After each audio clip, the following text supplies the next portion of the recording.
Hi guys, welcome to our channel mister Sisindri. Nikhil అభిమానులు ఎప్పుడెప్పుడా అని కోరుకుంటున్న ఆ మధుర క్షణాలు బిగ్ బాస్ హౌస్లో కనిపించాయి. నిఖిల్ చాలా స్ట్రాంగ్ కంటెస్టెంట్ అయితే తొలి 2 రోజుల్లో ఉన్న ఫైర్ ఆ తర్వాత ఎక్కడా కనిపించలేదు. అందరితో చాలా క్లోజ్గా మాట్లాడుతూ కూల్గా ఉంటున్నాడు. దీంతో ఫ్యాన్స్ అందరూ కూడా కొంచెం హర్ట్ అయ్యారనే చెప్పవచ్చు. ఎందుకంటే పులిలా హౌస్మేట్స్తో ఆర్గ్యుమెంట్ చేస్తాడు అనుకుంటే ఆడపిల్లితో జతకట్టి ఆటను అటకెక్కించే ప్రయత్నం అయితే చేశాడు. అయితే తాజాగా సోనియా ఎలిమినేట్ అయ్యి బయటకు రావడంతో నిఖిల్ మరోసారి హౌస్లో ఉగ్రరూపం చూపించాడు.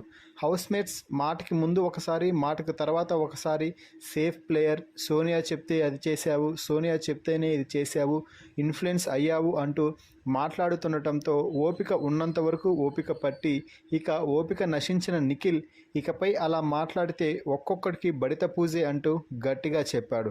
మీరు బాగా మాట్లాడితే నేను మంచిగా ఉంటాను, సైలెంట్గా ఉంటే నన్నే ఎక్కి తొక్కాలని చూస్తారా?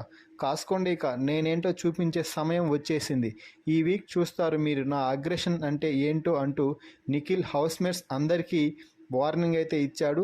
నా అగ్రెసివ్ను ఆపే దమ్ము ఎవరికైనా ఉంటే ఆపుకోవచ్చు అంటూ సవాల్ విసిరాడు.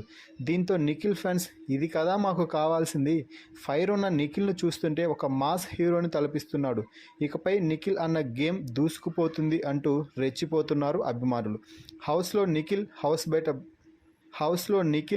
బయట నిఖిల్ ఫ్యాన్స్ రెచ్చిపోతున్నారని చెప్పవచ్చు. నిఖిల్ని చూసిన మిగిలిన కంటెస్టెంట్స్ మాత్రం దేవుడా బుద్ధి ఉంటే నిఖిల్తో పెట్టుకోకూడదు, చూస్తుంటేనే భయం వేస్తుంది, ఇక నిజంగా ఇదే ఫైర్తో టాస్క్ ఆడితే మనం ఇక అయిపోతామంటూ అనుకుంటున్నారు. మొత్తంగా నిఖిల్ మళ్ళీ ఫైర్ మూడ్తో గేమ్లో దిగబోతుండడంపై మీ అభిప్రాయాన్ని కామెంట్స్ రూపంలో తెలపండి. అలాగే మరిన్ని బిగ్ బాస్ లైవ్ అప్డేట్స్ కోసం మన ఛానల్ని చూస్తూ ఉండండి. Please subscribe our YouTube channel mister సిసింద్రి.